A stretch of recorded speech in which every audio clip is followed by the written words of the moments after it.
Welcome to Ask the Educator, a podcast brought to you by Healthmark Industries. Are you a sterile processing technician or manager? Maybe you work in infection prevention or biomedical engineering. Whether you're a frontline tech, endoscopy tech, OR nurse, or surgical services administrator, you undoubtedly have influence in medical device processing at your facility. In each episode, we speak with experts from the Healthmark Clinical Affairs team, industry leaders, or special guests from the trenches to answer your questions and bring you relevant industry information, equipping you for excellence in medical device processing. My name is Kevin Anderson, and I will be your host. Now let's get started. Hello, everyone. Welcome to the Ask the Educator podcast. My name is Adam Okada, one of the co-hosts of the Ask the Educator podcast. And today we're actually going to have as our guest, the host, Kevin Anderson, is here to talk about lumen flushing function within your ultrasonic washer. So, Kevin, welcome to your own podcast. Thanks, Adam. It's interesting to be the guest on my own podcast, but hey, it's going to be fun, and I'm happy to do it again in a different way this time. Absolutely. So we're going over the August webinar that you just completed, and now we're recording this right after, all about the lumen flushing in the ultrasonic cleaner. So how did you come up with that idea? Yeah, that's a great question. So for people, I'm not like the smartest guy in the world. All right. So I need to start there. So I try and make things a little bit simpler for me to understand. And so what we're talking about specifically is the lumen cleaning function built into many of the ultrasonic cleaners out there now in sterile processing departments. Now, that being said, once upon a time, I was a SPD manager. And so we had an ultrasonic cleaner, two of them actually, and both of them had lumen cleaning function available to them. And at that time, we were using a test for cavitation, and we were using a test for a soil removal test for inside lumen. So for us, those products were Sonocheck and LumeCheck. And so I was using those, and one day we failed our LumeCheck and we passed our cavitation and all of that. And so I was thinking about it. I'm like, what do I do with this information now that I have it? And then I ended up making this decision to not necessarily take the whole ultrasonic cleaner out of service, but to use that one ultrasonic cleaner that failed the lumen cleaning test for only regular standard instrumentation. And then we would use the second ultrasonic machine that had lumen cleaning function. That one passed the test, so we were going to filter all the lumen items to that one. So that was a way for me to sort of manage quality with mechanical cleaning equipment that maybe wasn't functioning 100% to its capability.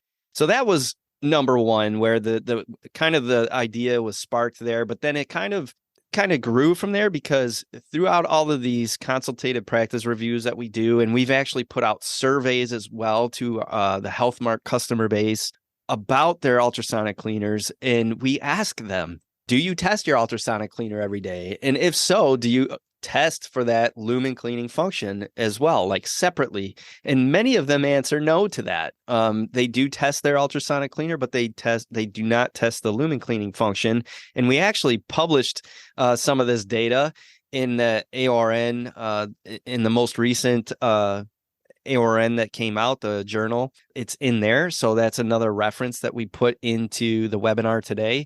But that's kind of the genesis of the idea, is just finding out that, hey, that information helped me to make clinical decisions with my equipment to hopefully produce a better quality product in the end. And also that these are some things that maybe not everyone is aware of that's out there in sterile processing running departments right now.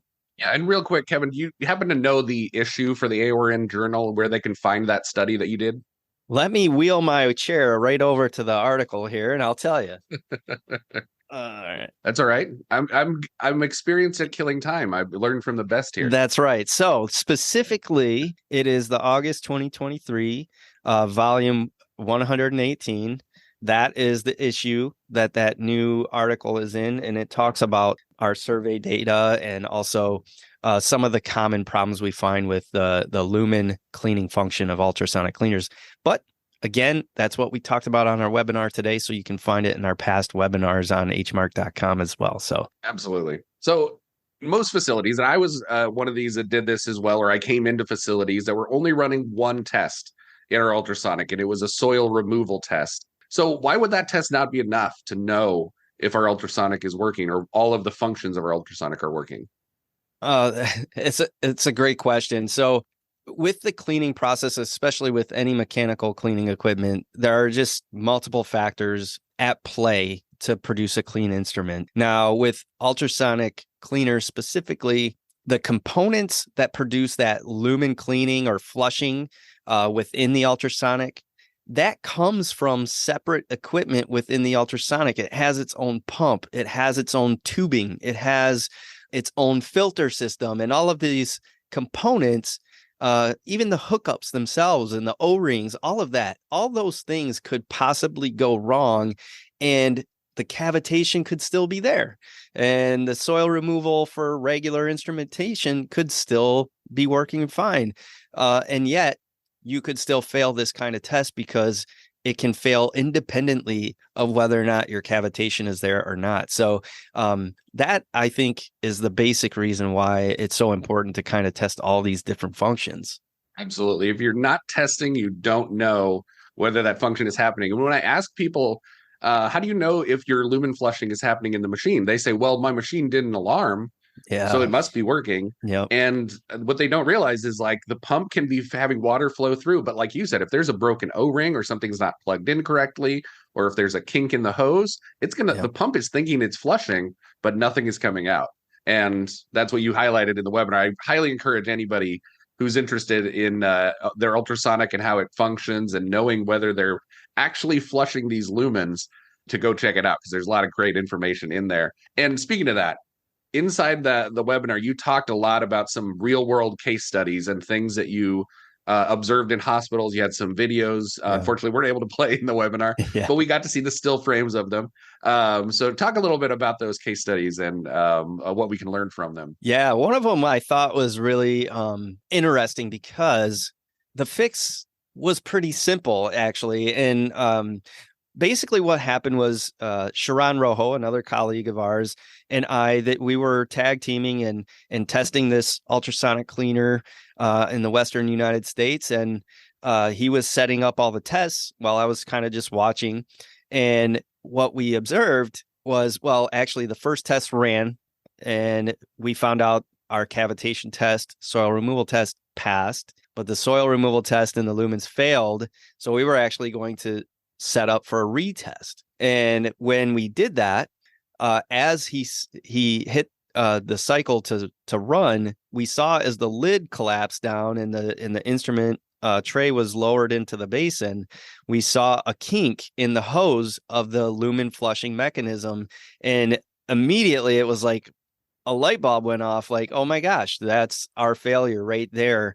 And when we actually called the manufacturer's service rep that day and told him what we saw. And he was like, oh, that's perfect. That's going to be an easy fix. We're just going to replace that tubing. It won't take long, blah, blah, blah. And it was like, that's great. Like we were able to identify that problem. And yet that department, if they chose to, they could still use that sonic for other instrumentation that maybe doesn't have lumens, and that's what's so good about it. So that's just one of the stories I told, but there are numerous, and we continue to learn more about this function because there are so many different makes and models out there. Yeah, and I think that's an incredible one. The kinking of the hose as the lid was being lowered, something that people would know, and they would assume, like if they had hooked robotics to that hose, they would assume those robotics were getting flushed. But again, wasn't happening, and they wouldn't know unless they were testing. So what should facilities do? So now they've heard, let's say they're listening to this podcast and they're going to go check out the webinar. What can they do now to ensure that their lumen flushing is actually working? Yeah, well, first of all, I would just say, like, go make sure, like, are you even using the lumen flushing or cleaning mechanism in your ultrasonic cleaner? Is it equipped, and are you using it? And so those two questions, if you find out that you are using that lumen flushing mechanism, or you already know off the top of your head, we know we're using it. But if you're not testing it, I say that first thing you got to do is start testing it. And that's something that Healthmark can help you with. So I definitely would recommend reaching out to us for that. But you got to start testing it so that you understand whether or not that function of your ultrasonic cleaner is actually working properly. But you just got to start somewhere. And you might find out, especially if you have old equipment, I mean, you might find out that it fails that first time. And it's discouraging because you have to figure out now how to troubleshoot. And that's okay. I gave a whole list of things you can check right away, right there in your department, from O-rings to connectors, detergents, all of this stuff that you can do right there in your department before you even call service. And hopefully you can maybe take care of some of that low-hanging fruit and then move on to the more complicated things if need be. But definitely start by getting that test going first. Yeah. And again, if you haven't checked out the webinar, it's the August 2023 webinar, all about ultrasonic cleaners and lumen flushing. Please go check it out. The power button being on in some of these pumps or some of the transducers, very important to check before you call Surfer Service, because they will make you feel silly if your power button's not on. But any final thoughts, Kevin, that you want to leave people with about this topic of ultrasonics and the lumen flushing? Well, one of the things that I point out in the webinar is that there are studies out there. Dr. Alpha did one where she talks about and basically proves that manual cleaning methods are generally less effective than automated ones. And this was in particular with lumen cleaning devices. And so we have an advantage in that if we're already putting something in the ultrasonic cleaner, like we should be using that lumen cleaning function. However, if it's not working properly, you're not getting the benefit of that automated cleaning. And that's a lot of potential. A lot of times when I saw dirty instruments as a OR nurse, it was when we pushed something through a cannula or a lumen and then debris came out the end. And then by then it's too late. You're already there taking care of the patient. So understand that equipment will help you produce a higher quality surgical tray of instruments, safer, but if you're not testing it, you don't know. And you could be possibly preventing all of that if you just run a simple test every day that you use this equipment. So I hope that I convinced you, because it is something I believe in, because I've actually seen positive results from this where we were actually able to make decisions and make things work properly right there in real time. And it's a powerful thing to be able to do. Kevin, fantastic job. It's almost like you've done this before. Been on the podcast once or twice. But yeah, everybody go check out his webinar. It's the August 2023 webinar, all about ultrasonic cleaning and the lumen flushing function. Kevin, thank you for being on your own podcast, and we'll see you guys next time. Thanks, Adam. Appreciate it.